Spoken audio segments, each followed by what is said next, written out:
Confesso a você que quando eu meditava nessa mensagem, eu estava muito empolgado, com muita expectativa, porque essa mensagem é uma mensagem libertadora, reveladora, e faz com que eu e você possamos subir de nível, no sentido espiritual. Às vezes as pessoas pensam o seguinte: que o diabo vai se levantar contra elas e vai ser como um filme hollywoodiano, e ele vai chegar com um rabo, com chifres, daquele jeito todo diabólico. E a gente se esquece que a própria palavra de Deus diz que Satanás se disfarça em anjo de luz. Está lá em 2 Coríntios 11, 14. Às vezes a gente se esquece como a história começou. O diabo, que era um ser angelical, responsável pela adoração a Deus no céu. De repente, o orgulho entra no seu coração.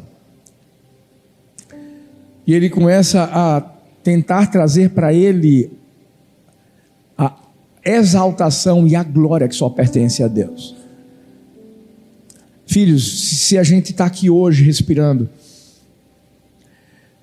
se eu e você vivemos bênçãos sobre nossa vida, favor sobre nossa vida, entenda,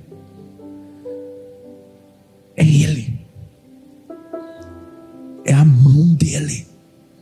Ai de mim, ai de você, se nós nos acharmos prepotentes e pensarmos que nós somos responsáveis por alguma coisa. Nós não somos.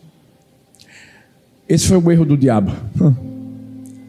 Foi quando ele começou a ver qualidades nele que ele achava que tinham vindo dele.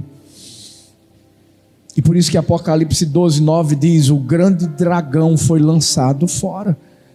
A antiga serpente chamada Diabo e Satanás, que engana o mundo todo. Ele foi lançado à terra e com ele os seus anjos.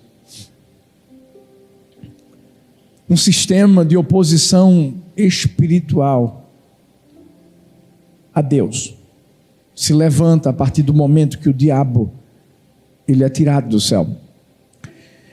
Existe uma palavra que se torna sinônimo desse sistema, que é o espírito da Babilônia.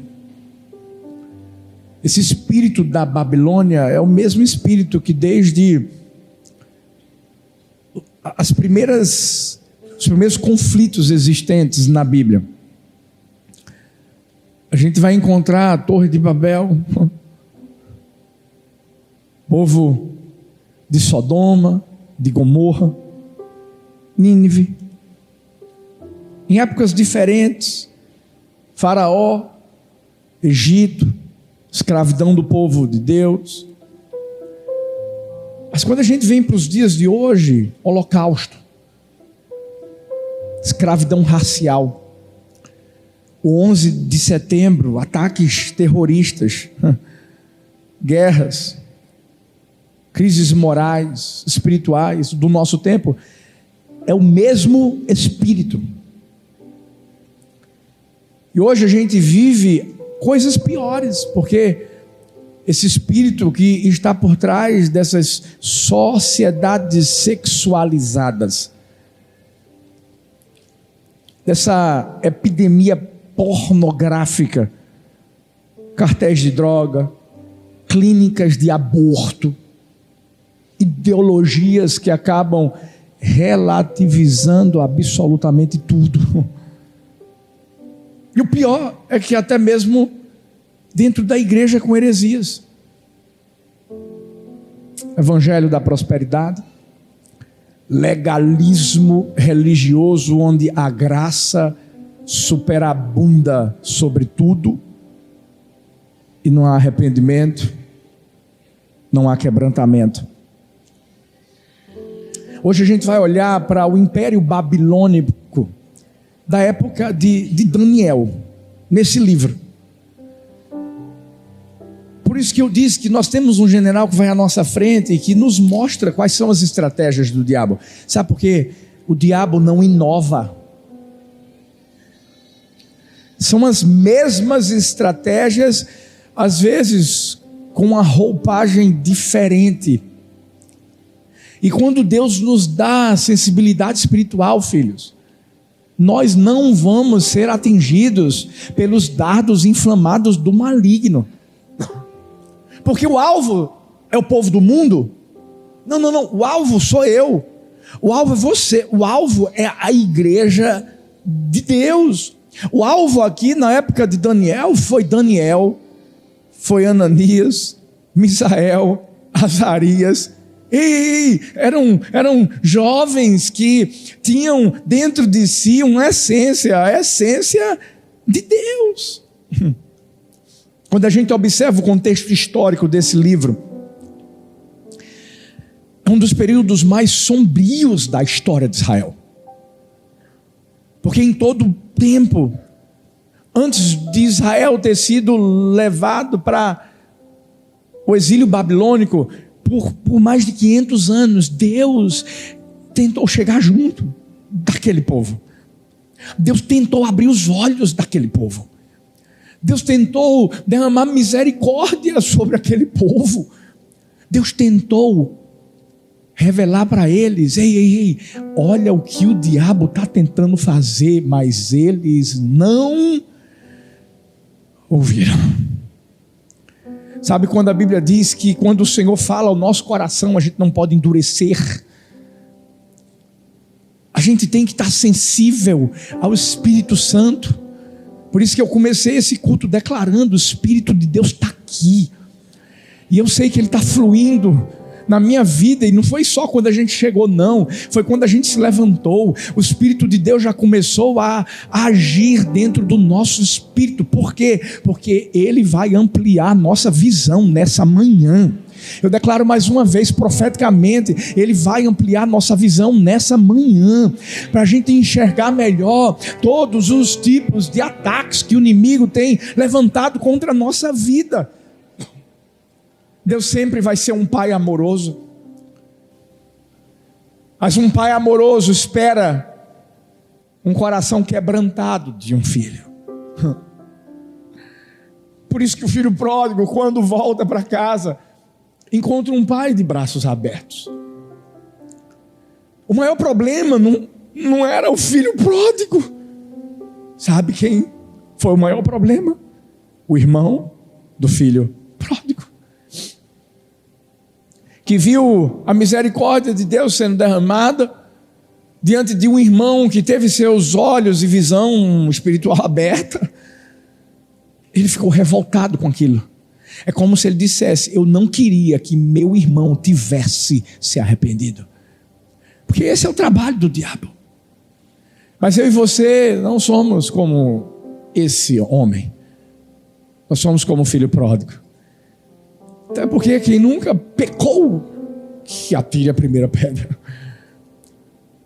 Nós somos alvo do amor de um pai que está sempre de braços abertos para mim e para você. O povo de Israel foi o irmão do filho pródigo que não se arrependeu e por isso foi enviado para a Babilônia como escravo. E aqui nesse livro nós vamos ver um homem, inicialmente um homem. É como se a Bíblia trouxesse a biografia de um homem que foi fiel, de um homem que entendeu a guerra que vivia, e ele disse assim: eu não vou abrir mão dos meus princípios que foram ensinados pelos meus pais, eu não vou abrir mão do meu Deus. Mas aqui nós também vamos encontrar uma exposição de todas as estratégias que o diabo se utilizou e que ele continua se utilizando. É como se fosse um manual para mim e para você. Para quê? Para a gente discernir. Eu oro por discernimento para mim e para você.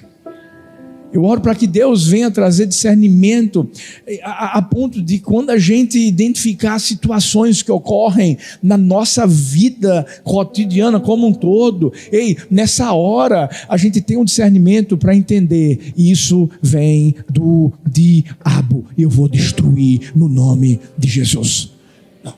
Sabe por quê? Porque da mesma maneira que Daniel permaneceu firme, nós vamos permanecer firmes. Independente da circunstância que a gente viva, porque Daniel foi levado inicialmente como um escravo para a Babilônia. Daniel foi colocado na cova dos leões. E ainda foi colocado num palácio como se fosse algo maravilhoso. Eu vou te dizer uma coisa: às vezes vai ser melhor a gente estar como escravo ou na cova do que no palácio. Porque é no palácio que a gente às vezes entra na utopia e na ilusão que o diabo quer trazer para nós, dizendo: olha o banquete que eu tenho para você.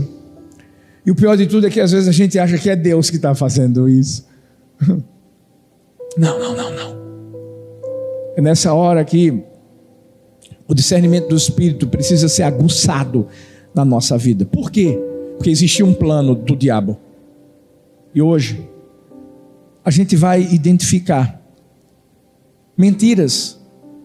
São 5 mentiras que eu posso dizer que são 5 estratégias mentirosas que o diabo se utiliza para tentar destruir minha vida, a sua vida, para destruir a igreja do Senhor Jesus. Qual é a primeira estratégia? Dividir o reino. Daniel 1:2. Escuta bem o que a Bíblia fala. O Senhor entregou nas suas mãos a Jeoaquim, rei de Judá, e uma parte dos utensílios da casa de Deus, e ele os trouxe para a terra de Sinear. Grava o nome dessa terra: Sinear, para a casa do seu Deus, e pôs os utensílios na casa do tesouro do seu Deus. Por que o Senhor pediu para eu me lembrar dessa terra, Sinear? Porque a primeira vez que ela é mencionada é lá em Gênesis 11. E se você for ver Gênesis 11, é a história de Babel, a história da Torre de Babel. Acredito que quase todo mundo conhece essa história, mas vamos trazer um pouco mais de luz para nós a respeito da Torre de Babel. O povo se uniu e eles começaram com uma ideia que parecia maravilhosa: vamos construir uma torre. Mas a ideia que parecia maravilhosa se tornou uma ideia diabólica, maquiavélica. Porque o povo queria construir uma torre que fosse tão alta, que chegasse lá no céu e que trouxesse glória e exaltação para eles. Opa, peraí, isso parece com algo que a gente já viu antes. Eita, o diabo. A alta exaltação, a glória egocêntrica. Eles queriam se unir, mas com a motivação errada. É como se eles dissessem: aqui nós somos a mais alta autoridade. O diabo foi expulso por isso. E por isso que a própria palavra vai dizer em Gênesis 11, Deus dizendo: se todos trabalharem juntos em unidade, nada será impossível para eles, e o mal só aumentará. Uau! Eu vou falar uma verdade aqui, que talvez não é acreditada por muitos, mas incrédulos unidos, eles são mais fortes do que cristãos desunidos. Preste atenção, filhos. Incrédulos unidos são mais fortes do que cristãos desunidos. Aqui a gente vai encontrar Mateus 12, 25, dizendo: todo reino dividido contra si mesmo será destruído. Esse é o intento do diabo. Unir quem está a favor dele e desunir quem é contra. Mas olha a estratégia do diabo. A Bíblia fala aqui que Nabucodonosor, rei da Babilônia, ele decidiu pegar os vasos da casa de Deus e trazê-los para a casa do seu Deus e colocá-los em seu tesouro. Opa, peraí. O que são esses vasos? Casa de Deus. Se a gente entender que Antigo Testamento e Novo Testamento se complementam, a gente encontra uma resposta no Novo Testamento. O que são vasos no Novo Testamento? É o povo de Deus, sou eu e você. Nós somos vasos nas mãos do oleiro. A Bíblia fala, Paulo dizendo que somos vasos de honra. E a casa de Deus no Novo Testamento é quem? É a igreja. Se você encontrar Paulo, Pedro, nas suas epístolas, eles vão se referir à igreja como uma casa de Deus. Olha o que a gente encontra aqui, em Daniel capítulo 1. Uma estratégia antiga do diabo de puxar pessoas para longe da igreja e tentar unificá-las em um outro lugar. Meu Deus! O inimigo não mudou de tática. Talvez essa semana você viveu situações na sua vida onde o diabo colocou na sua cabecinha: não busca mais a Deus. Talvez você viveu frustrações na sua vida e o diabo disse assim: para que ir para a célula? Para que orar? Para que ler a Bíblia? Para que ir para o culto? É sempre assim. Por quê? O diabo ainda tenta nos tirar da casa de Deus. O diabo ainda tenta nos afastar da comunhão dos santos. Por quê? Porque se ele conseguir fazer isso, ele vai esfriar a nossa fé. E quando ele esfria a nossa fé, ele nos unifica em ambientes onde existem sistemas que glorificam a tudo, menos a Deus. E aí, o diabo faz o que fez naquela época. Eu disse que o diabo se transforma em anjo de luz. Se você está pensando que o diabo vai te levar para um lugar onde existem ídolos, como lá na época de Nabucodonosor, não. O mundo tem suas torres de Babel modernas. Como assim, pastor? Presta atenção. Ambientes de trabalho onde todos estão unidos pelo culto ao sucesso a qualquer custo. Você começa a adquirir uma essência que não faz parte da sua vida. E você começa a fazer o que os outros fazem.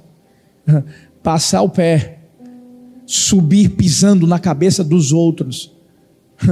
Conseguindo um sucesso de uma forma que não é íntegra. Aí você começa a ver grupos sociais em que todos falam a mesma língua: fofoca e vaidade. Aí você começa a querer mostrar quem você não é como se você fosse. Aí a sua boca, ao invés de ser um instrumento de bênção e você ser um profeta no lugar onde Deus te coloca, ei, você começa a amaldiçoar, fofocar, fuxicar. Ah, mas existem outras torres de Babel. Ei, círculo de amigos onde unidade é baseada, sabe em quê? Pecado comum, bebida, conversas tóxicas, imoralidade. Enquanto isso, dentro da casa de Deus, crentes divididos.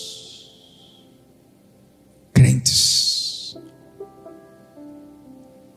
brigando por preferências, opiniões, cargos, vaidades pessoais. E se esquece de Mateus: um reino que está dividido não pode subsistir. Eu não sei qual é a sua história, mas talvez depois de um longo tempo você está voltando para a igreja. E você se afastou. Você pode estar aqui presencialmente, ou você pode estar aí no online. Você se afastou, sabe por quê? Por causa de um desentendimento bobo. Você disse assim: não quero mais saber de igreja, porque igreja é a mesma coisa. É verdade. E sabe por que igreja é a mesma coisa? Porque você entrou nela. Sabe por quê? Igreja é um monte de gente, como eu e você, que está sendo curada, liberta, transformada, aperfeiçoada, salva. Ei!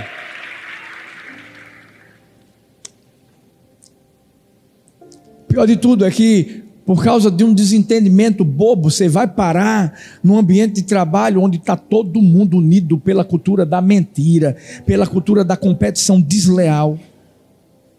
Às vezes você troca, sabe o quê?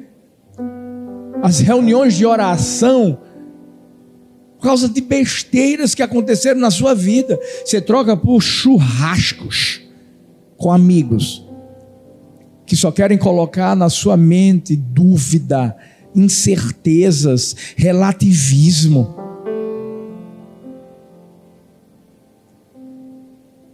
Ah, pastor, mas o senhor não viveu o que eu vivi. Fui ferido. Ah, meu Deus. 23 aninhos de ministério, 44 anos, porque eu nasci no evangelho, gente. Tenho cicatrizes, mas nenhuma delas está aberta, porque eu entendi que a cicatriz que me curou foi aquela que foi colocada nas mãos do meu Jesus. E se ela me curou, eu vou levar cura. Eu vou fazer a mesma coisa. Ah, me feriu. Jesus foi ferido. Sabe o que ele disse? Pai, perdoa-eles, porque não sabem o que fazem. Para pensar, isso é estratégia do diabo. Aí o que é que acontece? Agora você está gastando seus dons para servir propósitos vazios do mundo. Para com isso. O que é que Deus está querendo fazer? Deus está nos chamando para voltarmos a ser um vaso colocado na casa certa. Qual é a casa certa? É a casa dele. É por isso que a gente sempre incentiva você a ir para uma célula. É por isso que a gente incentiva você a ser cuidado, a ir para encontro, renovo, ser discipulado, a viver o legendário. Vai ter chegada de legendários hoje. E incentiva você a ler Bíblia, a orar, buscar o Senhor, vir para culto, ser uma bênção no seu trabalho, a ganhar multidões para Jesus. Sabe por quê? Você é um vaso de honra. Existem dons e talentos que foram colocados na sua vida. Sabe por quê? Vaso na prateleira errada não glorifica o oleiro. E é isso que o diabo quer fazer. O que Nabucodonosor fez. Pelo amor de Deus, a gente não pode se conformar em ser um ornamento no templo do Deus que nós não servimos. A gente sempre fala, nós somos uma igreja de pessoas plantadas. Nós somos uma igreja de pessoas enraizadas em Deus. Só tem uma forma, gente, de a gente frutificar. É quando a gente está plantado. Não é quando a gente fica de um galho para o outro. Crente e macaco. Todo respeito. Qualquer coisinha que acontece, eu vou para outro galinho, puf. Gente, a banana é a mesma. É ou não é? Fala sério, gente. Aí você vai para outro lugar, é a mesma banana. Acontece a mesma coisa. Acontece. O pior é quando você vai para um lugar que não tem o que é mais importante, Bíblia. Que não tem confronto. Que você pode viver do jeitinho que você quiser. Não tem cascudinho santo. Aí você está lá na boa, vivendo do jeitinho que você quer. Não. Ei. O diabo não vai deixar a gente cair nessa, não. A gente vai ficar firme até o fim, e ele não vai nos dividir, em nome de Jesus. Discernimento espiritual para a gente entender que a gente é um vaso de honra cheio do Espírito Santo. Quando o diabo tentar colocar alguma coisa na nossa vida, a gente vai dizer assim: dá não, já está cheio. Estou falando de mim e de você. Está cheio. Ei, o diabo só entrou em Judas porque ele estava vazio de Deus.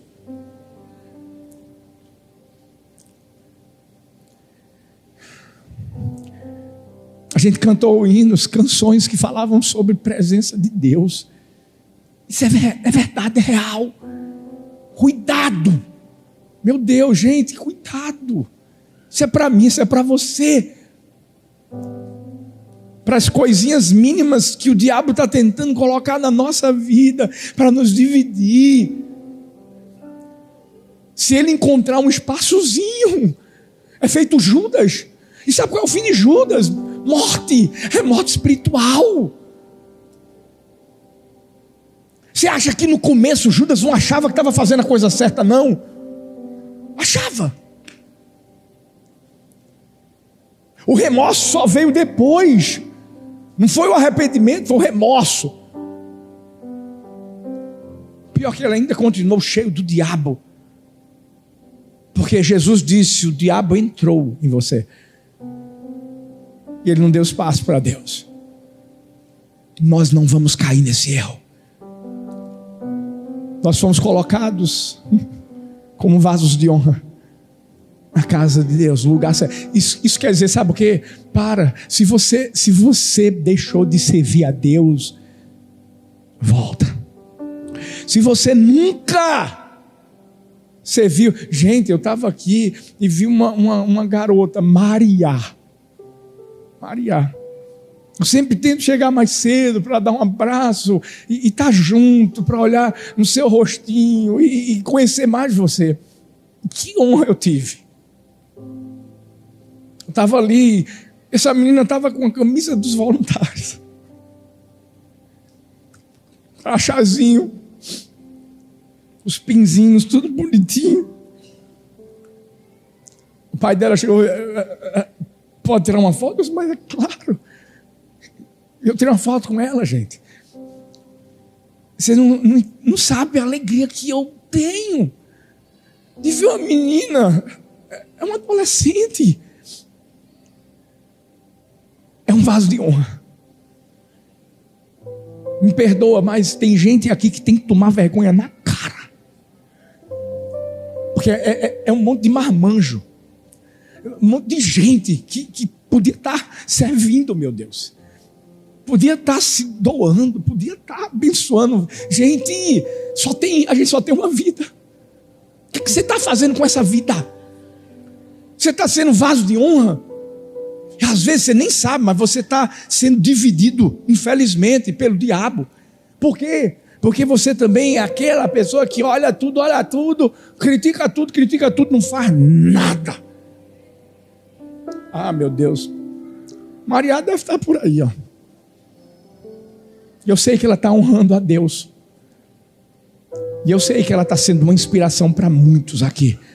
Olha para essa pessoa que está perto de você e diz assim: você é um vaso de honra na casa de Deus.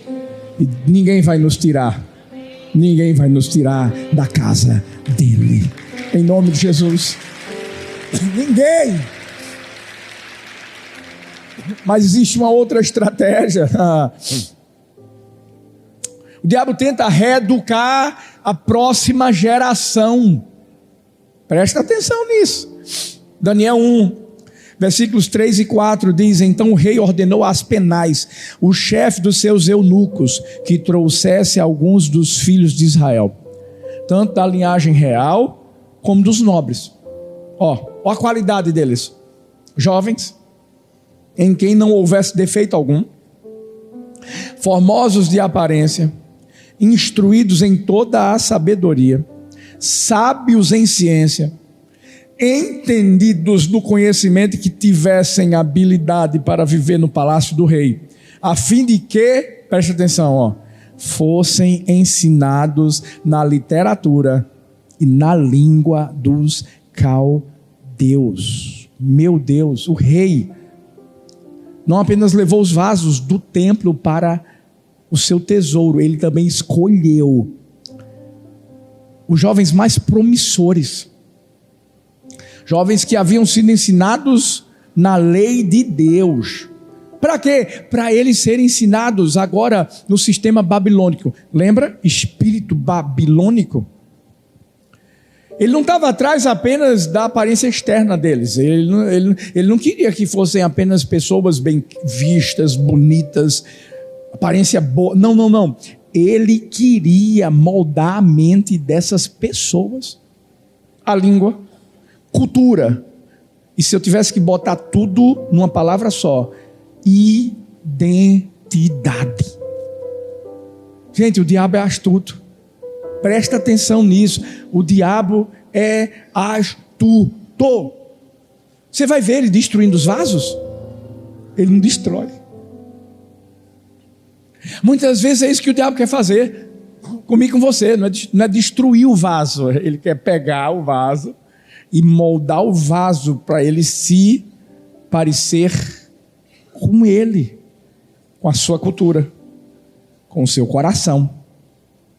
É a reeducação. E aí ele pega o vaso que tinha que estar na casa de Deus para colocar no tesouro errado. Aí a gente vê porque Daniel e seus amigos foram escolhidos. Eles eram diferenciados, eles eram influentes, eles eram inteligentíssimos. O espírito da Babilônia está atrás de pessoas assim. E deixa eu te falar, talvez você diga assim: então eu não ia ser escolhido não, pastor, porque meu QI está lá embaixo. Talvez você diga: pastor, não, eu não ia ser escolhido não, porque assim, sabe, eu me olho no espelho, eu acho que está faltando alguma coisa. Deixa eu te falar, não, você não está entendendo. Ei, você é filho de Deus. Você é filha de Deus. Ei, você foi criado à imagem e à semelhança do Senhor. Houve um sopro sobre mim, sobre você. Nós somos especiais sim, por causa dele. E desde o momento em que a gente entregou a nossa vida a Jesus, tem um brilho. E o brilho não é seu, é dele. E quando é o brilho dele, pode ter certeza de que incomoda o diabo, chama atenção, e o diabo fica furioso, porque o diabo vai tentar destruir a minha vida e a sua. Ei, não é diferente de Daniel, de Ananias, Misael, de Azarias, não. Mas o pior é que a gente vê de forma literal o diabo tentando hoje fazer o quê? Reeducar nossas crianças. Sabe por quê? Porque infelizmente o diabo entende que nossas crianças são as pessoas mais influentes da terra. Você não vai ver, filho, uma pessoa de 42 anos de idade começando uma cultura, um movimento. começa cedo. São jovens, são adolescentes. Por isso que há um ataque projetado para a próxima geração. Para pensar. Universidades mais influentes e famosas do mundo. Vamos falar da Harvard. Tem um nome, hein? Maravilhoso. A pessoa que estuda lá, uau, prestígio. Mas essas faculdadezinhas têm o mesmo sistema babilônico de antes. Para pensar no que está sendo ensinado. Por que Trump botou para quebrar em nada mais, nada menos do que Harvard? Peitou, puff. Por isso. Quais são os ensinamentos? Eles querem as mentes mais brilhantes. Sabe para quê? Porque eles querem que a visão deles venha a ser inculcada para que seja espalhada. E eu posso te garantir, a visão deles não é bíblica. Não é. E não estou dizendo que você não pode estudar lá não, porque você é tão inteligente que pode. E medita, como diz a Bíblia, você é mais sábio do que todos os seus mestres, porque você medita na palavra. Se for para lá, você converte seus professores. Em nome de Jesus. Só tem que aprender inglês antes. Mas filhos, você acha que é surpresa o sistema escolar público ensinar evolucionismo, darwinismo, relativismo moral, fluidez de gênero? Palavra bonita, né? Fluidez de gênero. A gente está vivendo num tempo onde todas as perversões estão tentando ser normalizadas. Presta atenção, essa mensagem é muito forte. Pior é que está sendo apresentada como educação. Educação diabólica. Educação do inferno. Isso é uma estratégia espiritual antiga, gente. Não é descuido social, não. Por isso que a gente tem uma tarefa importantíssima como pais. Tem gente que acha que vai jogar os filhos na igreja, bota lá no decolar, bota na sé. Para de terceirizar o que tem que começar com você. Pare de terceirizar o que tem que começar com você. A Bíblia é clara, ensina a criança no caminho em que deve andar, para que quando ela envelhecer, não se desvie desse caminho. Provérbios 22, 6. A gente vai fazer a nossa parte. A gente vai sempre procurar dar o melhor para a sua criança. A gente vai procurar sempre trazer palavra sólida para a sua criança. Mas você não pode ser negligente, você não pode ser preguiçoso, você tem que ser intencional, presente e vigilante. Cadê os pais aqui? Fiquem de olhos abertos. Fala com seus filhos sobre criação do mundo, ensina. Fala sobre identidade em Cristo. Fale sobre pureza sexual. Responda às perguntas abrindo a Bíblia para eles. Por isso que vai ler a Bíblia primeiro. Porque às vezes você não responde porque você não lê. E assim, a criançada vai começar a ler a Bíblia. E a criançada vai começar a fazer perguntas. Vocês sabem das histórias que já contou, e eu também. Uma vez, Laurinha, lendo a Bíblia, veio, pai, o que foi, minha filha? Eu sempre converso com elas sobre a Bíblia, pergunto o que elas leram, o que foi que Deus falou com elas. E num dia desses, Laurinha fez assim, pai, eu disse, oi, meu amor, eu li um negócio na Bíblia, e eu não entendi. Eu, fala, minha filha, fala que eu te escuto. Deus me dê sabedoria, pai, para eu responder em nome de Jesus. E aí Laurinha fez assim, pai, eu vi uma palavrinha na Bíblia, o que é sêmen? Eu disse, sêmen, filha? Não, peraí, filha. É sêmen. O que é sêmen? E nessa hora, é hora que dá vontade de dizer assim, fala com tua mãe. Vai lá. Bate um papo com ela, mulher. Mas nessa hora que Deus dá sabedoria. Sabe aquela história da mulher que era casada com um homem, não tem filhos. E lá no Antigo Testamento fala sobre uma pessoa que tinha tido relações com outra e não queria ter filhos e coloca o sêmen do lado de fora. Estava lendo essa história. Na hora eu fiz assim, filha, é um negócio que sai do corpo do homem. Aí ela fez assim, então tá bom. Eu, glória a Deus.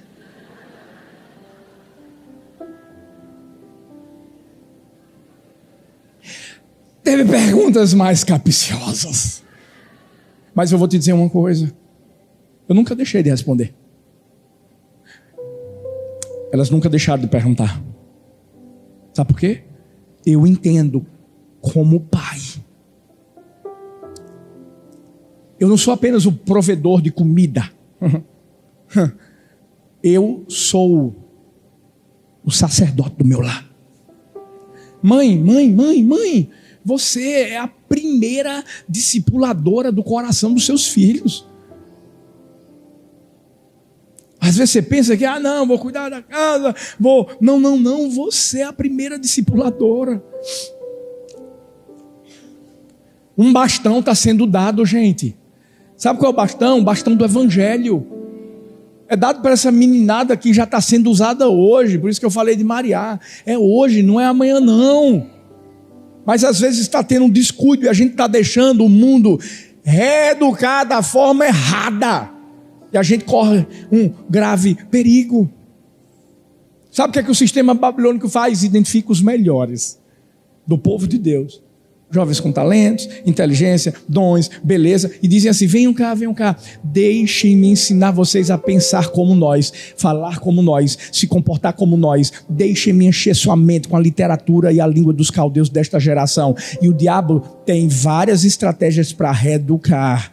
Cuidado com o que seu filho vê no celular. Garotada, adolescentes, TikTok é a moda dos adolescentes. TikTok. Ei, se liga.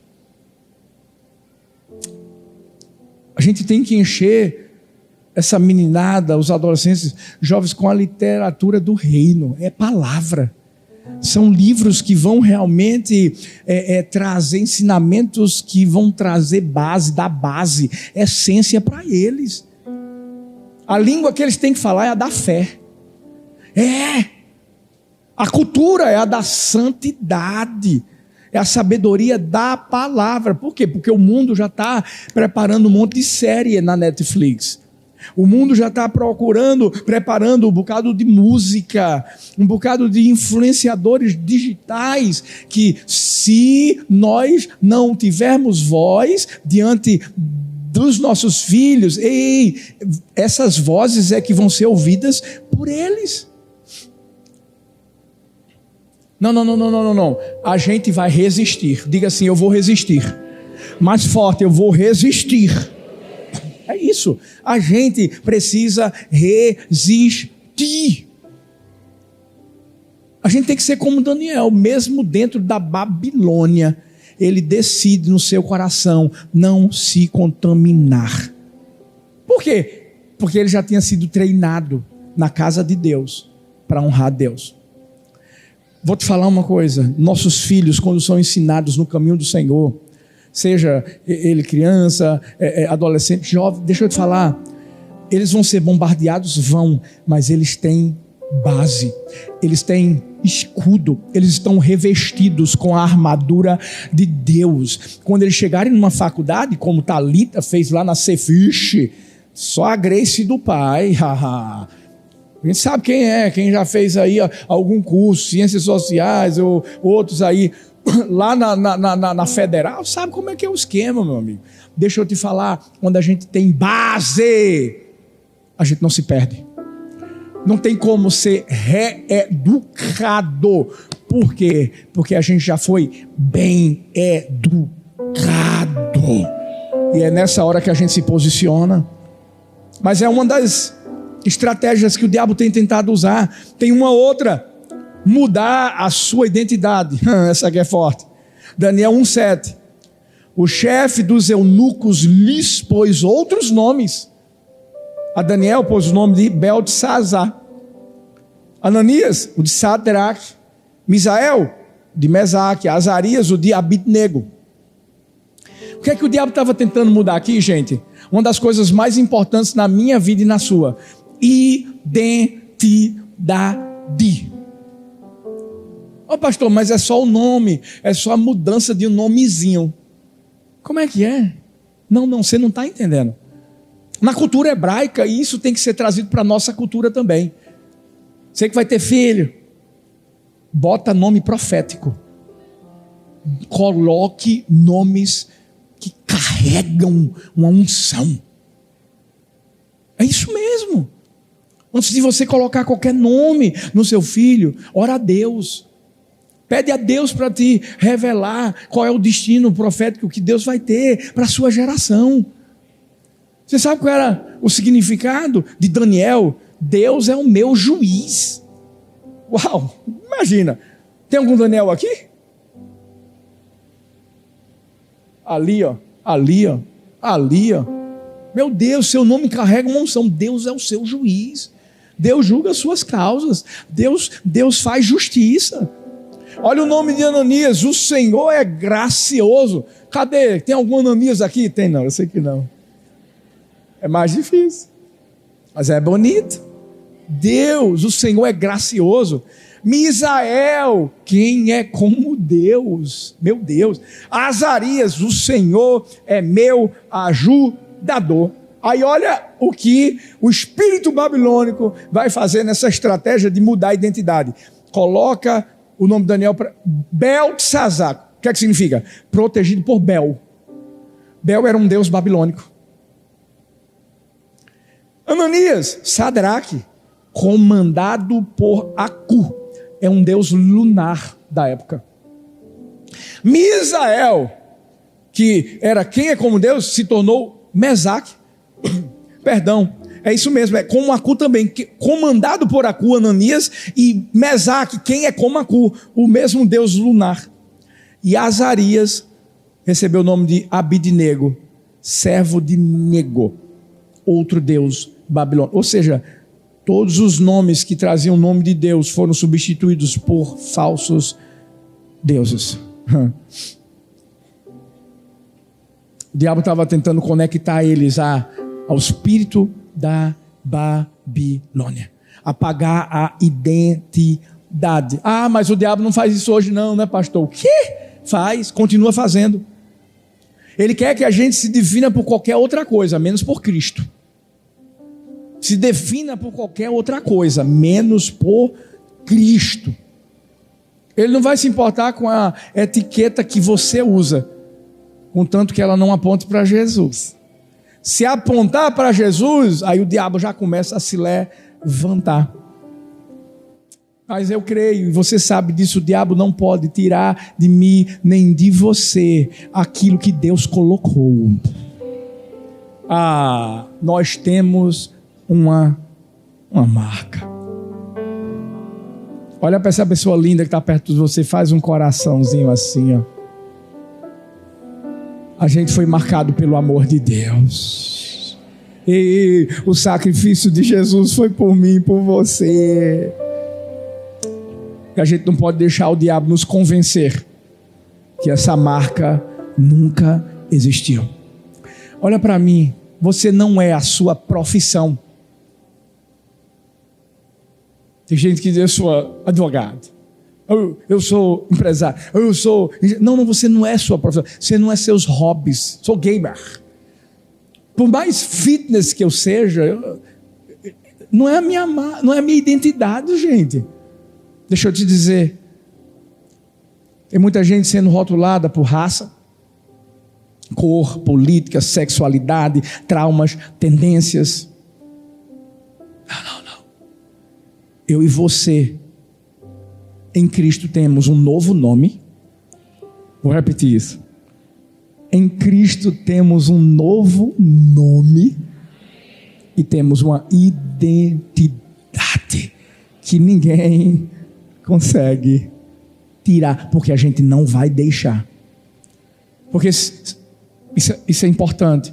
A forma como eu e você nos vemos vai determinar como nós vamos viver.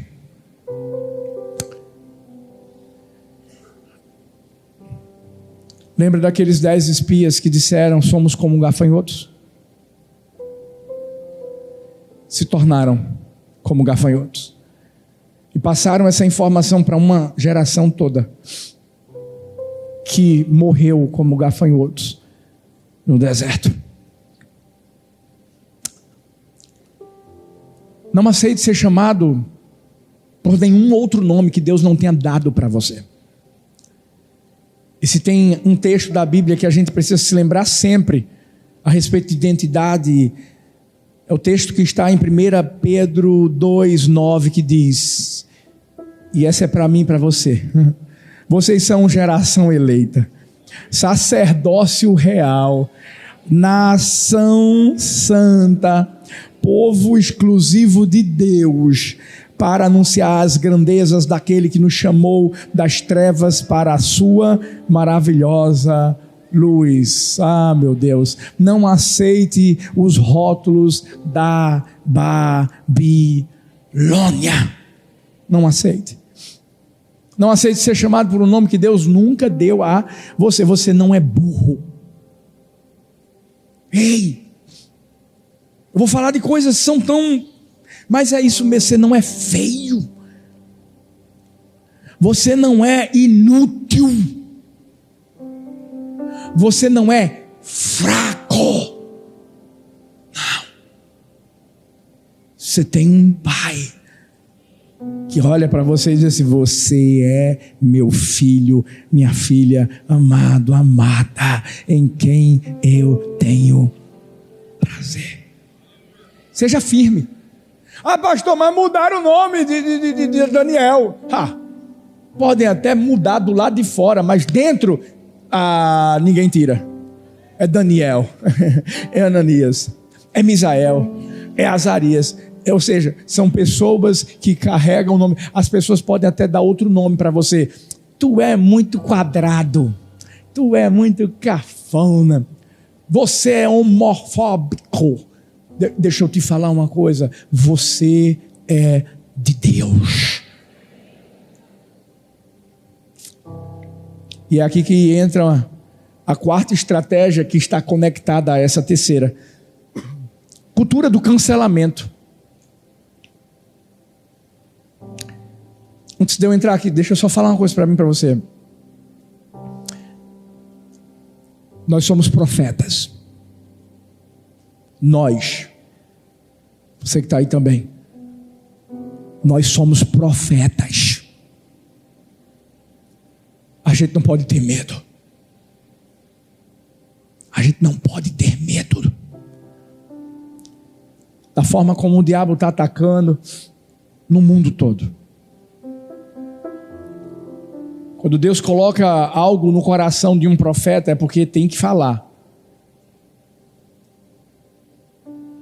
A Bíblia fala em Daniel 1,10: e disse o chefe dos eunucos a Daniel: olha, tenho medo do meu Senhor, o rei, que determinou a vossa comida e a vossa bebida, porque ele veria os vossos rostos mais tristes do que os dos jovens da vossa idade. Assim porias em perigo a minha cabeça para com o rei. Aqui é a hora em que Daniel diz assim: eu não vou me alimentar do banquete, das iguarias do rei. E o chefe dos eunucos diz assim: eu tenho medo, vai me prejudicar, o rei pode me matar, né? Por mais que lá dentro do coração do eunuco, o eunuco deve ter pensado, gente, não é que esse cara está certo, vão comer saudável, vão estar uma pele melhor, vão ficar mais forte, mas o maior medo era da pressão do sistema, porque existe um sistema babilônico, não é um sistema, gente, pelo amor de Deus, de esquerda, de direita, não, é um sistema babilônico, é um sistema diabólico, que qualquer desvio da ordem que é imposta, vai haver uma ameaça de morte. Cultura do cancelamento não é nova não, gente. Você acha que é de hoje? Que estão tentando cortar redes sociais de quem fala a verdade? Você acha que é de hoje? Que quando você se posiciona a respeito de alguma coisa que você acredita, aí o pessoal começa a corta. Não. Está lá atrás. O eunuco, o chefe dos eunucos, ele está falando isso para Daniel, para botar medo em Daniel também. Oxe, não é diferente? Acontecia antes. Por quê? Porque o sistema do mundo sempre tentou unificar as pessoas debaixo de uma única narrativa. E qualquer pessoa que ousasse levantar para honrar Deus é ameaçado de alguma forma. Não é honrar partido, não é honrar político, é honrar a Deus, a palavra. A cultura do cancelamento é uma ideologia diabólica para tentar silenciar a verdade. É para impor medo. Diante de princípios que a gente ama e defende, porque são princípios do reino de Deus, não são princípios que estão no regimento interno da igreja do amor. Não. São princípios que estão no coração de qualquer um que se diz filho ou filha de Deus. Esse sistema finge ser tolerante. Agora, vai falar de santidade? De não haver erotização de crianças, músicas pornográficas. Vai falar de exclusividade de Cristo, vai falar de família como Deus definiu, homem e mulher, e aí nasce menino ou menina. Vai falar de vida, desde o ventre, já está lá batendo, você já está conversando, coraçãozinho, o corpinho sendo formado. Aí as pessoas começam a dizer, retrógrado. Ei, deixa eu te falar uma coisa. A gente não tem que ter medo de colocar nada em rede social para levar a palavra, para falar de Jesus. Aí dizem, estou espalhando ódio. Não. Nós estamos espalhando o amor verdadeiro, que arranca o ódio de quem quer ser alcançado por esse amor. Não. Oxe. Basta você se posicionar. O sistema quer que você o tolere. O sistema quer que você simplesmente bata palmas para o que ele diz. Mas eu não bato palmas para o que Deus não aplaude. E deixa eu te dizer, a igreja do Senhor vai começar a ser mais perseguida agora. Eu vou repetir. A igreja do Senhor vai começar a ser mais perseguida agora. Vocês estão vendo o que estão tentando fazer com o pastor Silas Malafaia. E, independente se você não gosta do jeito que ele fala, você pode não gostar, mas não é um ataque contra o jeito que ele fala, é sobre o que ele fala. E eu estou aqui, metendo minha cara a tapa. Inclusive vou fazer um pronunciamento junto com vários pastores, amigos meus, de repúdio ao que está sendo feito contra ele. Sabe por quê? Estão fazendo contra ele.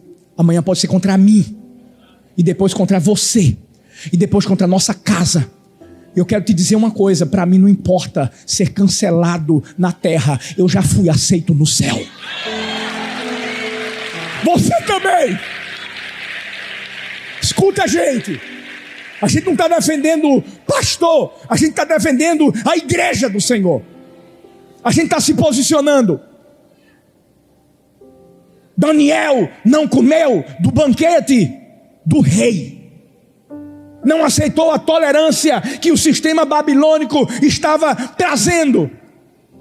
Porque o sistema babilônico tolera enquanto você concorda com ele.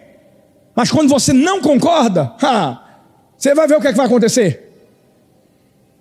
Mas eu declaro, Deus vai mudar a história da nossa nação. É Deus. Ele é a nossa justiça. E está chegando a hora. Deus, eu estava lendo hoje sobre o rei Acabe. Momento em que Micaías, ou como muitos chamam, Miqueias, se levanta para trazer uma palavra profética, que não era para Acabe ir para uma guerra, mas Acabe, não ouvia a voz de Deus, e Micaías traz uma palavra dura, dizendo: você vai morrer. Mas Acabe era o sistema babilônico também. Alguém que achava que estava acima de tudo e de todos. Pegou a vinha de Nabote, porque achou que por ser rei tinha todo o poder, aliado com sua esposa Jezabel. Deixa eu te dizer uma coisa, e você vai entender o que eu estou dizendo. Tem Acabes que vão cair nessa nação. Vou repetir, é profético. Tem Acabes que vão cair nessa nação. Acabes que têm se levantado e que acham que mandam e desmandam. Não. Tem um Deus que está sentado no trono, olhando, dizendo assim: está na hora de eu agir. Tá. E quando ele age, sai de perto, porque ele é justo. E eu creio, essa nação é de Jesus. Eu vim para cá, orando pela nação brasileira. Eu vim para cá estendendo minhas mãos, dizendo: Deus, o Senhor sabe, não é sobre ninguém, homens, é sobre o Senhor, Pai. Essa nação é tua. Essa nação tem a tua mão, tem a tua marca. A gente não vai, como igreja, se calar. A gente não vai cair nessa mentira, na estratégia do diabo de ter medo. Não. A gente sempre se posicionou e a gente vai continuar. Mas isso sou eu e você, igreja. Leva a palavra através das redes sociais. Fala sobre a verdade de Deus nas redes sociais. Fala contra princípios destruidores de família nas redes sociais. Você acha que o mundo vai ficar amiguinho de você? Não vai nunca. Porque a Bíblia fala, João 15:18, se o mundo vos odeia, saibam que primeiro odiou a mim. Se você for amigo do mundo, você nunca foi amigo de Deus. Se você está bem com o mundo, se prepare, porque você está bem longe de Deus. Porque o mundo odiou a Jesus e odeia a mim e a você. Por isso que o mundo só quer uma coisa. O sistema babilônico só quer que você se esconda. Você é crente, mas fica na tua. Como é que é? A Bíblia diz que uma candeia não pode colocar debaixo do alqueire, debaixo de uma mesa. Candeia tem que estar lá em cima para levar luz. Se você está se escondendo dentro do seu trabalho, se você está se escondendo dentro da sua escola, da sua faculdade, se você está se escondendo na sua vizinhança, se você está se escondendo, cuidado. Se você se envergonha de ser cristão, eu não estou falando de você falar que é da igreja do amor, nem fale. Mas se você é de Deus, se você está se escondendo, você está com vergonha. E o pior de tudo é que quem se envergonhar aqui, Jesus vai se envergonhar diante do Pai. Aqui é... você está pensando que é lá no céu que vai dizer: eu sou de Cristo. Lá no céu, Deus já sabe que você é dele. É aqui que você vai ter que botar a cara a tapa para bater de um lado e do outro e mostrar o coração de Deus na sua vida. Porque se você não fizer isso, pior de tudo é que não tem mais como fazer.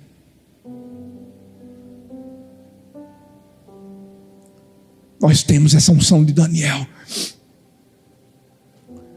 Não adianta a perseguição que eu e você enfrentemos.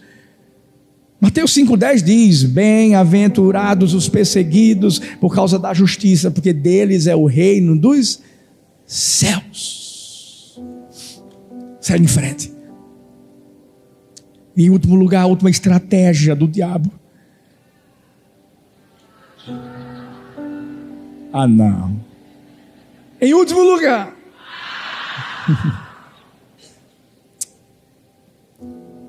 e essa aqui é uma das mais fortes: atacar a masculinidade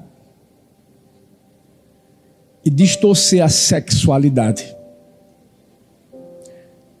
Eu não sei se você parou para pensar, mas por 7 vezes há um personagem nessa história que é mencionado mais do que os personagens principais. Daniel, o rei Nabucodonosor.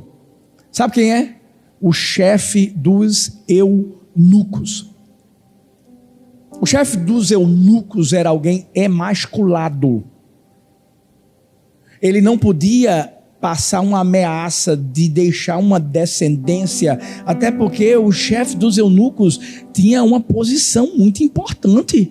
Ele podia até se revoltar e se tornar rei. O que é isso, pastor? Eu não estou entendendo nada. Um eunuco era alguém que tinha feito um voto de não constituir uma família. Era alguém que, mais ou menos, o rei queria que se esquecesse que era homem. Alguns estudiosos até dizem que fizeram isso com Daniel, Ananias, Misael e Azarias, no sentido de não permitir que eles se casassem. É uma suposição. Mas eles já tinham sido educados. Eles já sabiam a essência. E o diabo mudou a estratégia dele? Não. Ele continua tentando alterar a masculinidade. Continua tentando mexer na sexualidade. Continua.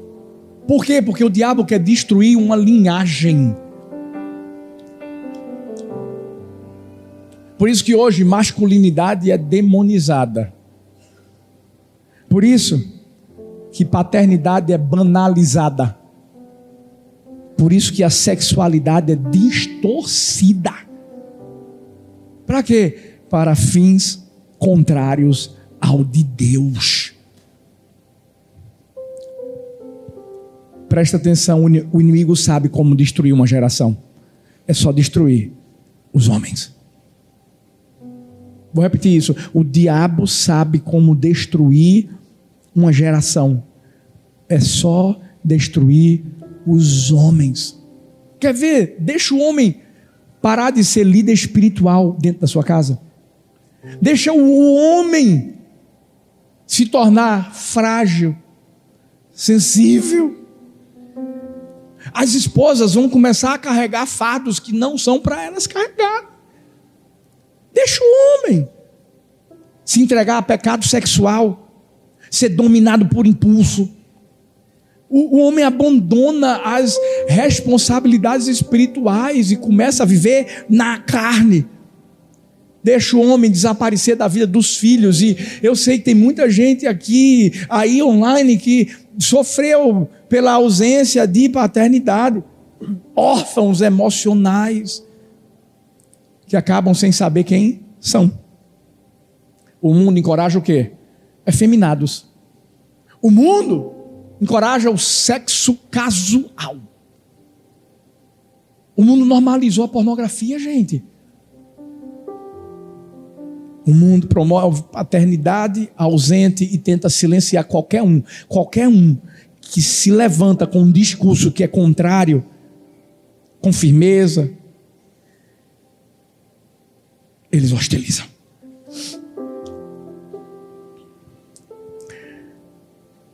Nunca na história de uma sociedade floresce quando a masculinidade é deixada de lado. Nunca. E é nessa hora que a gente tem que identificar muito bem o que o diabo está tentando fazer. Deixa eu te falar. Eu vi a história de um menino, neto de uma pessoa que eu conheço, e ela chegou, entrou no Uber. No Uber tinha uma pessoa com cabelo mais curto, uma mulher, que se vestia como homem. E nessa hora, o menino olhou para ela, fez assim: tia, a senhora é uma mulher, né? Com cabelo de homem que se veste como um homem, certo? É um pirralha, viu, gente? Nessa hora, essa mulher disse: sim, sou uma mulher. É que tia gosta de um cabelo mais curto por causa do calor e se sente mais à vontade com roupa de homem. Ele: ok. Tem criança que tem coragem, tem adulto que não tem.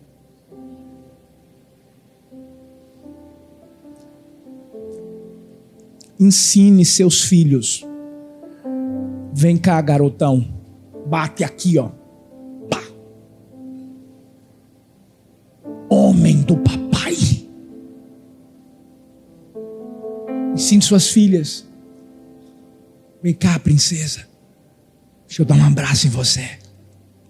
Você é especial. Você é uma menina linda. Ensina. Porque o diabo está tentando ensinar diferente. Quando 1 Coríntios 16:13 diz: estejam vigilantes, permaneçam firmes na fé, sejam homens de coragem, sejam fortes. Ei, Deus quer levantar homens que oram, né? Homens que gritam com a mulher, não.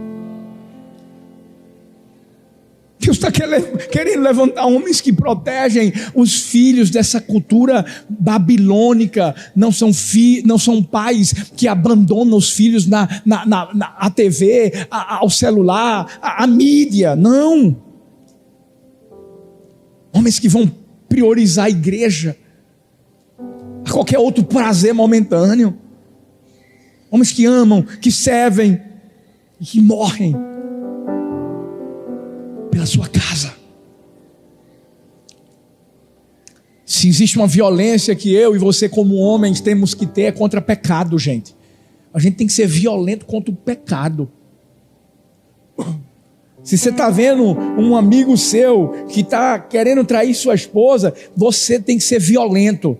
E tem que chegar: meu amigo, para de fazer isso. Você está doido? Porque ele não vai ter outras pessoas que vão falar a mesma coisa, não. As outras vão dizer: é isso aí, meu amigo, eu também estou traindo a minha. A gente tem que ser o diferente nessa sociedade. As mulheres não estão precisando de homens que são frágeis, que são confusos, dominados por pornografia, governados por emoções. Precisam de homens que as honram, que sirvam a elas, cubram elas em oração. A gente está vendo aí daqui a pouco uma chegada de, não sei, 100 e poucos homens, gente, que passaram pelos legendários. Você sabe o que é que está acontecendo na vida deles? Eles estão sendo aperfeiçoados, porque eles têm que entender qual é a função que eles têm dentro da sua casa e na sociedade também.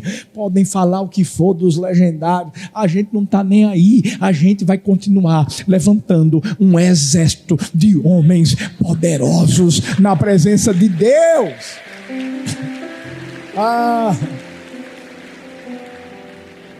Nós não podemos nos conformar. Nós vamos confrontar essa cultura diabólica, esse sistema babilônico, esse espírito babilônico. E o que é que eu faço, pastor? Fique em pé no seu lugar, por favor.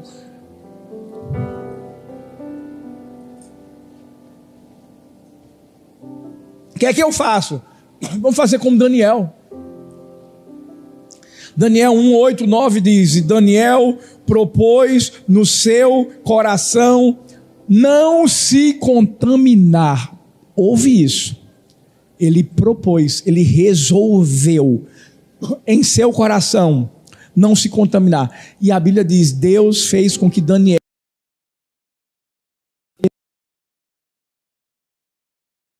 propôs ou resolver significa determinação. Escuta isso, firmeza interior. Uma decisão tomada antes mesmo do teste chegar. Você está achando que Daniel não quis as iguarias do rei depois de ter visto o cardápio? Não. Antes do cardápio ter chegado, ele já estava decidido.